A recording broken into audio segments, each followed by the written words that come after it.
pretty Yeah. much ready to go when you are. Joanne, did you want to? Yeah, I'd say kia ora, good afternoon everyone, and all our kama stars. Good to have our Argentinian brothers in the room. Thank you. Scott, you've had your first chance in July of being an international head coach. You've had a few weeks off. How itching are you to get back into the Rugby Championship? Yeah, a couple of weeks feels like a long time, which is good to get back around the group and part of a team and come out here to NZCIS, who's got a great setup for us. And then respect a good Argentinian team. We're having a really good week. Just on the changes you've made to the squad that you've named, just in particular Sam Darry, also the halfbacks in the midfield. Could you just run us through the thinking, and was it a tricky decision? Yeah, obviously with Patrick, I had a calf injury, so Sam comes in and Josh Lord's come back from a couple of games, so perfect timing for us. You know, there's some fresh blood coming through with the second rows, the locks, and you know Sam's been impressive since he's come in, and Josh has worn the black jersey before, and he'll get straight up to the mark and standard. How did you settle on centre and going for Anton Leonard-Brown this week? What were the key factors behind that decision? Yeah, we talked. This is for the best team for this Test match against Argentina. Look, had a conversation with Rico, and it's a competitive position. You know, we've got 2 or 3 guys now that we can pick, players that we can pick, and you know, it's a performance-based sport, and you know, everyone's got areas to work on, and we've gone with Anton. So it was a form decision you made it on there? It's on a decision for the best for this week. How much were you impressed by Anton in San Diego and what he was able to do alongside Billy? Very, because that's why we picked him. I think he's been a great form all year, both sides of the ball, and he's a really good voice, a good leader in our group, so we're pleased for Anton. A couple of changes in the loose forwards, can you just talk through that? Yeah, Luke got a wee hamstring twinge during the week, so Ethan obviously comes into 6 after having a few games in a row and playing for Tasman, and he was robust as ever in that game. And then obviously Wallace, we're really pleased with him. He had a great 20 odd minutes that he had in San Diego, and he gets to go again and have a bit of continuity for him and play Test footy regularly. And that's Sam Penny, he's not injured? He's not selected this week. Ray, but how important has it been for you to show the players that you want a competitive environment, that you're ready to make changes based on form, and keep everyone wondering about what might be happening? Look, I think it's important. Look, I've always mentioned, my job is to create a depth in the squad and the All Black team, so guys can step in, get them so they're ready, and to create depth, you need to create competition. To create competition, you need to, to train hard and take opportunities when they're given. And it is a competitive market at the moment in the team, and the guys are stepping up to it. In terms of your locking stocks, how do you assess things in the post-Sam Whitelock, Brody Vitalik era? I guess it's been a bit disruptive with injuries and changes. It's exciting. I think it's exciting. We've got a big 6'8" lock coming in, and a 6'9" lock on the bench, and are good athletes. And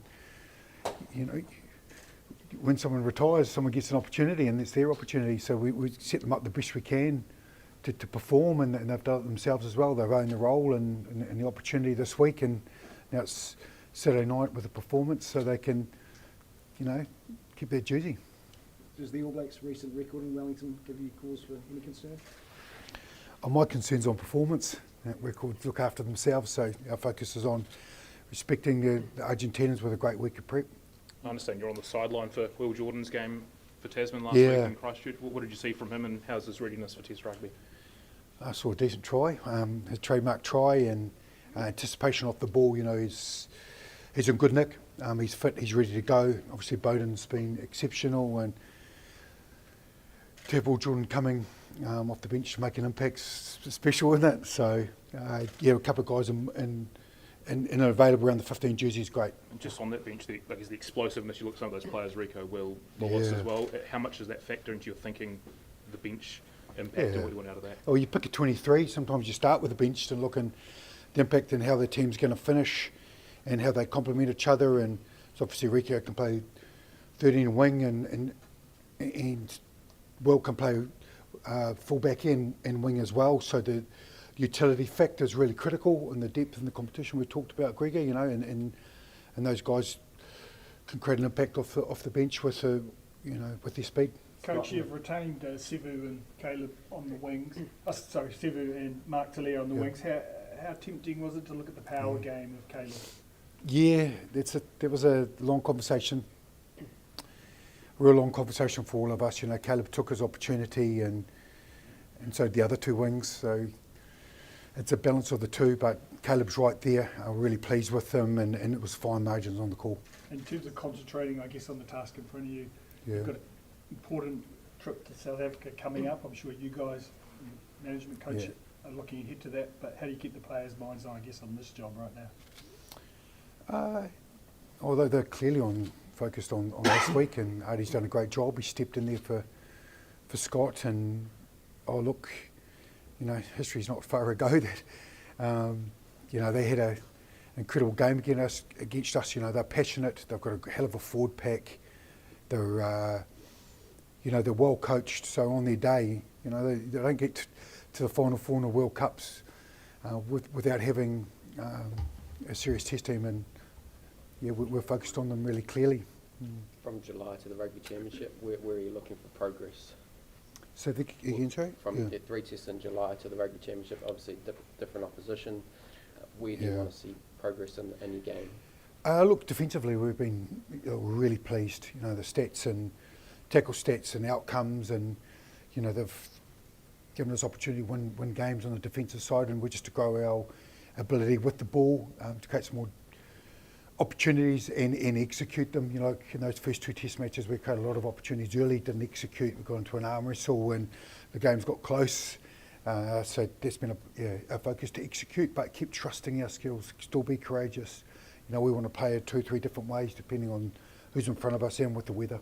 In the 3 games that you've coached, what have you learned about the job, and is it everything you've sort of expected? There's a lot of selectors, and which is great. Everyone's got an opinion, and everyone's, and that's a great thing about our national game. Everyone cares deeply about it. And I just really focused on doing my job, to lead this group, keep 2 or 3 weeks ahead, and Artie, you get to captain the All Blacks on your home patch. What does that mean to you? And I guess when you get told, what does that mean to you? Yeah, it's always special being able to represent the All Blacks, let alone lead the team. So, it's special. Nothing changes though. We, as a team, we go out there and prepare well this week and hopefully get a performance we want. What sort of, progress, improvement does this group want to see coming out of the July? Yeah, I think out of the July series, we understand our game more now and the players that we're playing with around us. So really looking forward to playing the game that we've planned to play and against a quality Argentina side, which is going to be tough. Artie, I think you've captained the All Blacks 8 times, but all of them been overseas. How special to play in a city like Wellington and it's close to you and captain? Yeah, I didn't know that. It'll be cool. Family and close friends will be able to come in the stands. Not the kids; they're too rowdy. It's special being in Wellington and playing an All Blacks game there. It's always special. What sort of reception have you had in Wellington since the announcement you're going to be leaving the Hurricanes? Actually, it's been all good so far. Just go to the local cafe and a few conversations with some people about it. But it's been good. As a squad, what have you learned from July that you need to improve on as you head into the Rugby Championship? Yeah, I think it's just the skill sets under pressure, being able to adapt and adjust to different situations, scenarios in a game. For us, it's nailing the simple things. Our breakdown.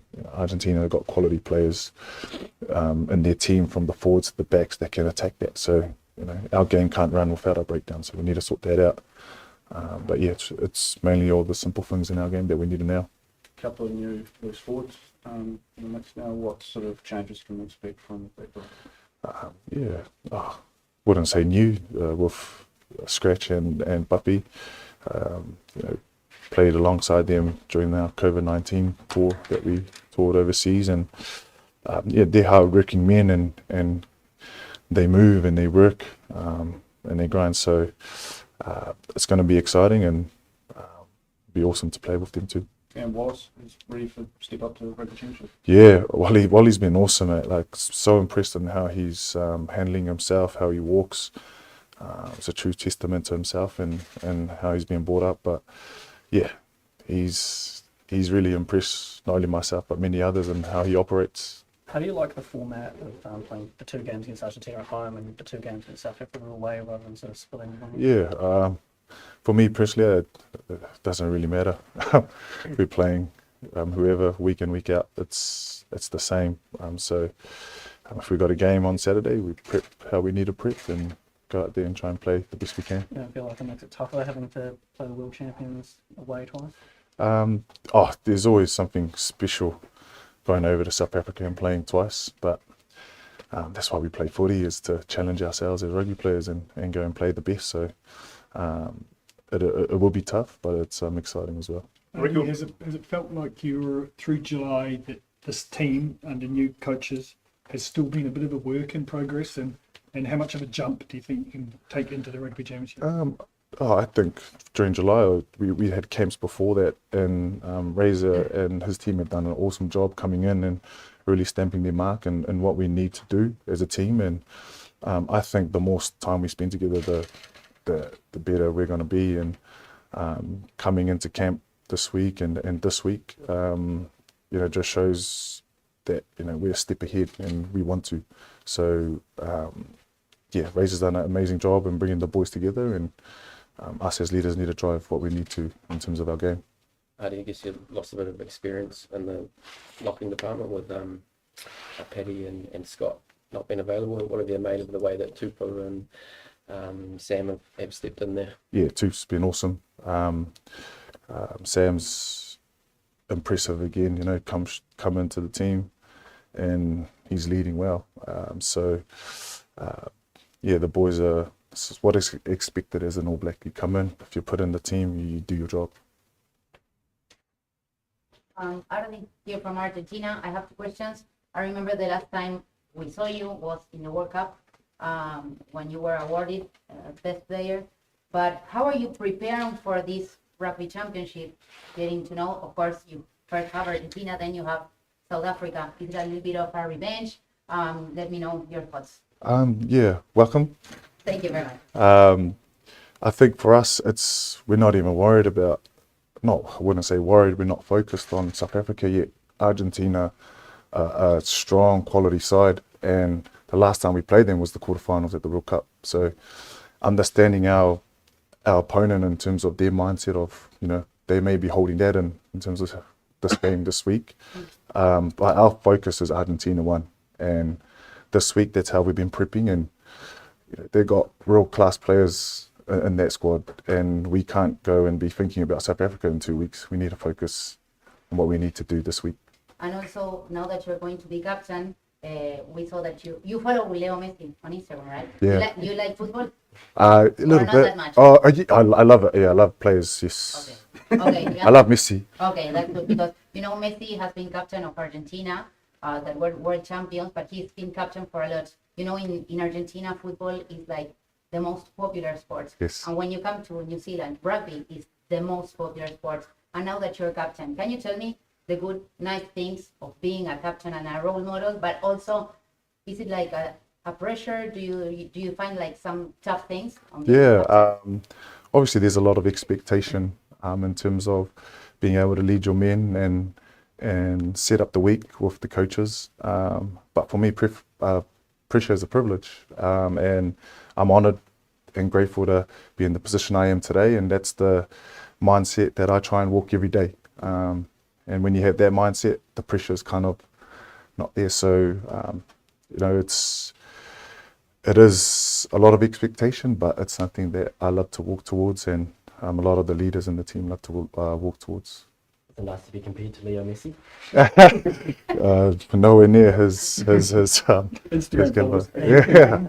A few questions about how tough it's going to be in South Africa, but recently the toughest place to play for the All Blacks has actually been right here Mm. Wellington. Has there been much chat this week about the All Blacks' lack of success here lately? Nah.